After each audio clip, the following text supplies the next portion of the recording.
What's going on? This is video number 3 where I just got this window, so I'm recording these. You can look at them at your convenience and, go from there. The bottom line is that if you want to increase your vertical or increase your speed, you have to be able to increase your ability to deliver force to the ground, period. Without being able to do that, you're wasting your time. And so there is something called a lifting pyramid, okay? So at the top of the pyramid, you got 100%, and then you have 85 to 90%. Well, no, let's do 100%. Then you got 95%, you got 90%, you got 85%, and then you got 80%, and then you have below 80. That's the lifting pyramid. So within the lifting pyramid, 100% is you can only do 1 rep. That's 100% of what your maximum rep is. Your maximum strength is. Then you have 95%, which would be 2 reps. 90% is 3 reps. 85% is 4 reps. 80% is somewhere between 8 and 12 reps.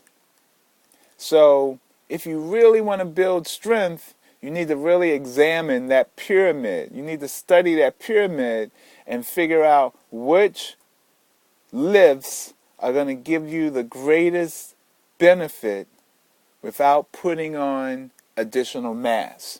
Remember, the sacroplasmic tissues are designed to increase your mass because of the mitochondria inside there pulling on fluid.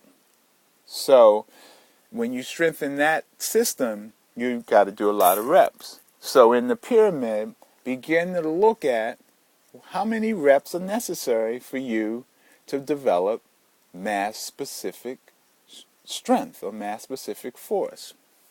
So I talked earlier on one of the videos about gravity and the importance of understanding the effects of gravity, which is basically the heavier you are, the more gravity is going to pull you down.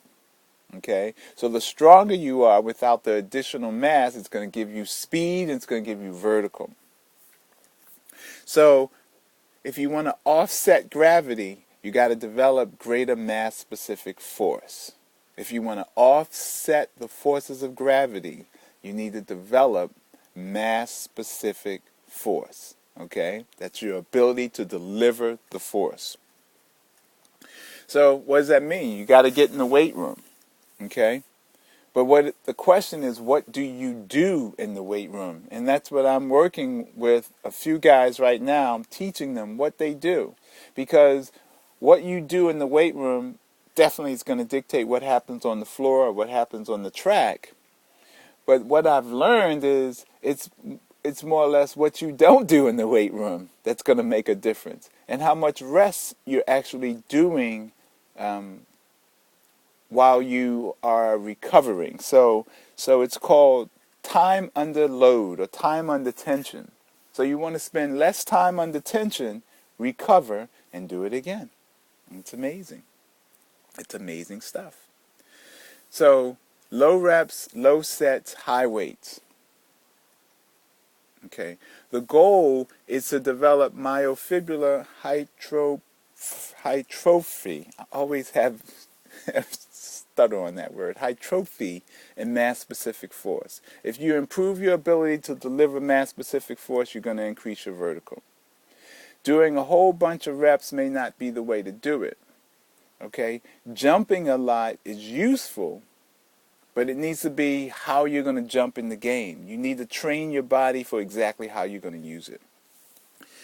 All of this stuff, the sleds, the weighted vest, the leg vests, the weighted shoes, the weight machines, the stretch bands, the parachutes, all that stuff, it's theoretically a waste.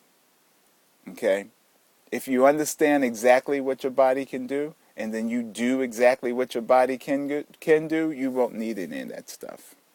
Okay? I talked about the importance of getting ATP, getting that understanding of how cells function. That's a cell functioning with oxygen, ATP. So the maximum effect that you want to have on the muscle is by increasing your body's efficiency to metabolize the ATP. Ischemia. The reason that a lot of you can't jump now is because you are ischemic. That means that you have a lack of blood flow in your tissues, and especially in your feet, your calves, your gluteals, hamstrings, all over your body. It's ischemic. So the reason that I emphasize the stretching so much is because when you increase your blood flow, you're going to increase your ability to be a spring. Okay? But now, the next phase of this, you got to get in the weight room and start developing mass-specific force. Okay? Without the ischemia. All right, 70 to 85% of the muscle tissue depends on ATP. So it's back to that again. Understand what ATP does. It's really important to get that. And what kind of work you make your muscles do. So what kind of work are you planning to make your muscles do? Because that's how you need to train them. Okay? So that was a whole bunch. Understand the effects of gravity. Increase your mass-specific force to offset gravity. Do strength training. You got to get in the weight room. You want to increase your myofibrillar hypertrophy. Okay? Low reps, low sets, high weights, 5-minute rest. The goal is myofibrillar hypertrophy and mass-specific force. You want to improve your mass-specific force. Parachute, sleds, weighted vests, leg weights, weighted sleds, weight machines, stretch bands, all that stuff is a waste of money and time. It's not efficient or effective. Remember, the reason that you're doing all of this is to increase your blood flow. Increase the blood flow. You want to make sure that you are not ischemic. So I'm checking out.